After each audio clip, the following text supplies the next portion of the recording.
बेटा यहाँ पे हमें एक सर्कल दिया हुआ है। क्वेश्चन में ये है कि एक पॉइंट ऑफ कांटेक्ट दिया है, एक टेंजेंट बनाई है और वो एक दूसरी लाइन है।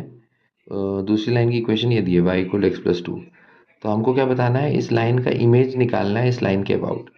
टेंजेंट का इमेज निकालना है इस लाइन के अबाउट और वो बताना है वो जो इमेज वाली लाइन है वो किसको टच करेगी, किस पैराबोला।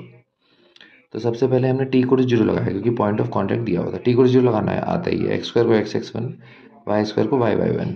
एक्स को x plus x one by two तो x plus two by two लिखेंगे। वाई को y minus one by two और फिर कांस्टेंट एज इट इज। तो उससे सॉल्व करने पे equation two x plus y equal to three मिल जाती है। अब सबसे पहले हमें इस टेंजेंट और इस लाइन को सॉल्व करना पड़ेगा। ये लाइन की इक्वेशन दी हुई है, तो उनको सॉल्व करने के बाद हमें क्यू के कोऑर्डिनेट्स मिल जाते हैं। एक्स वन बाई थ्री आता है, वाई सेवन बाई थ्री। तो ये पॉइंट आ जाता है बेटा क्यू के coordinates one by three comma seven by three. अब दूसरा टारगेट है इसका इमेज निकालना। तो उसके लिए हम क्या करते हैं, पी का इमेज इस लाइन के अबाउट निकाल लेते हैं। उसे बोला पी डैश एच कॉमा के है। तो इमेज वाला फॉर्मूला यहाँ लगाना पड़ेगा। इमेज का फॉर्मूला लगाने के बाद h minus two by one के plus one by minus one, और वो फॉर्मूला पता है माइनस टू, फिर वो पॉइंट को लाइन में पुट कर दिया अपॉन ए स्क्वायर प्लस बी स्क्वायर।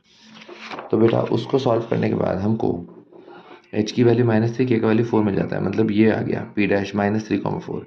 अब पी डैश और क्यू को ज्वाइन करने से इमेज वाली लाइन मिलती है। तो पहले हम स्लोप निकालते हैं, y two minus y one upon x two minus x one. ये फॉर्मूला यूज़ करके एलसीएम लेते हैं तो स्लोप की वैल्यू माइनस हाफ आ जाती है। और फिर पॉइंट स्लोप फॉर्म में इमेज वाली लाइन की इक्वेशन लिखते हैं। तो y minus four minus half into x plus three, cross multiply किया, टर्म्स को रीअरेंज किया तो हमें ये मिल गया x plus two y equal to five. अब टेंजेंट का parametric form t y equal x plus a t square होता है। यहाँ एक्स का टर्म इस तरफ चला गया, माइनस एक्स हो जाएगा, फिर टू से डिवाइड कर दिया। तो इसको और इसको हम कंपेयर करके ए की वैल्यू निकालते हैं। तो कोफिशिएंट्स का रेशियो बेटा कंपेयर करेंगे। One by t minus half upon one equal to this. उससे टी का वैल्यू आ जाता है माइनस टू।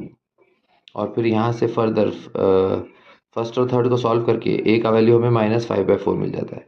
तो बेसिकली पैराबोला की इक्वेशन क्या हुई, y square equal to four x, जिसमें a minus five by four है। तो इसलिए y square equal to minus five x आता है। मतलब इस पैराबोला के लिए ये वाली लाइन, इमेज वाली लाइन टेंजेंट बनेगी। ओके।